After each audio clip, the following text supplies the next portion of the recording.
welcome to GameGazm. I'm Bren. I'm Jay. What are we looking at today, Jay? Well, BomberMan R. What does the R stand for? Re-release? Most likely.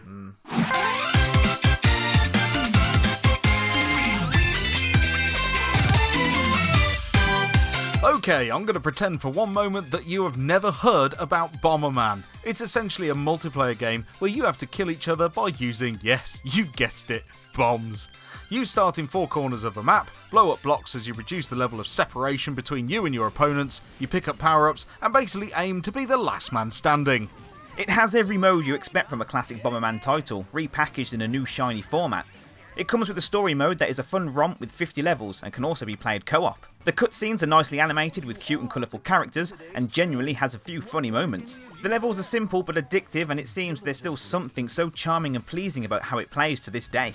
It's well worth going through the story mode too, as you will unlock characters and extra bits and bobs for the multiplayer as you go, which is why you're really here to begin with.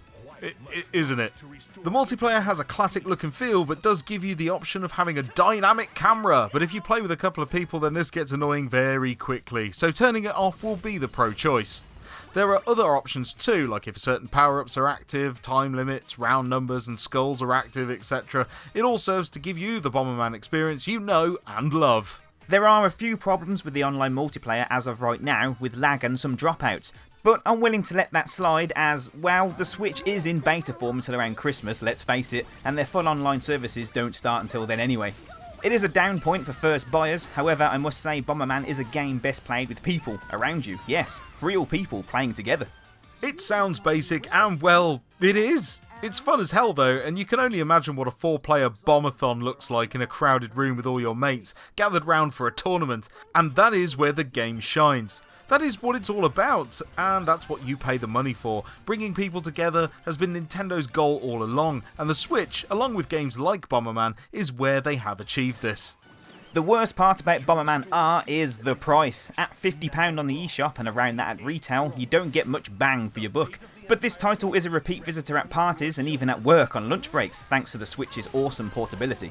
In closing, this really was a perfect choice for the Nintendo Switch at launch. Its popularity is enough to secure a sale, and everyone I know that has experienced a BomberMan game always has genuine fond memories of the times they played with their friends and family. It's back for a new console and a new generation to make new memories, giving this a memorable 7. It does what it intends to do, and it does it well. A few gripes about the online multiplayer lag, and playing 4 players in tablet mode can get a bit hectic, but for those quality evenings in the dock on a big TV, it really is bombastic. Oh really? Bombastic? That's the best you could come up with. Well, you've got a short fuse today. Why do I even bomber? Get it? Bomber? Bother? BomberMan brothers, let's go! I don't see what's wrong with that. But that was awful. It was awful. Anyway, that was BomberMan R, or re-release, or whatever. Rehash, repackaged, yeah. whatever it stands for. That was BomberMan R, and I gotta say, it's literally, as the box states on the back, have a blast. I did have a blast with it, but it's a great game when you're playing the multiplayer with all your friends, and it gets quite stressful. Yeah. I'm not sure if that's the right word, but you do get quite het up. But yeah. And then the single player really lets it down. It does. I mean, not in the way that... I mean, the single player mode is fun, but there's parts of it that are just... It feels like really, really overly difficult, especially if you're new to the BomberMan franchise. If you're not used to how this kind of game works, and that some of the bosses are really, really, really tough, you know? Yeah. So you'll be like plugging away at... like putting coins in there like nobody's business. So yeah, and that's the other thing. Using coins for restarting, it just seems a little bit unnecessary. Yeah.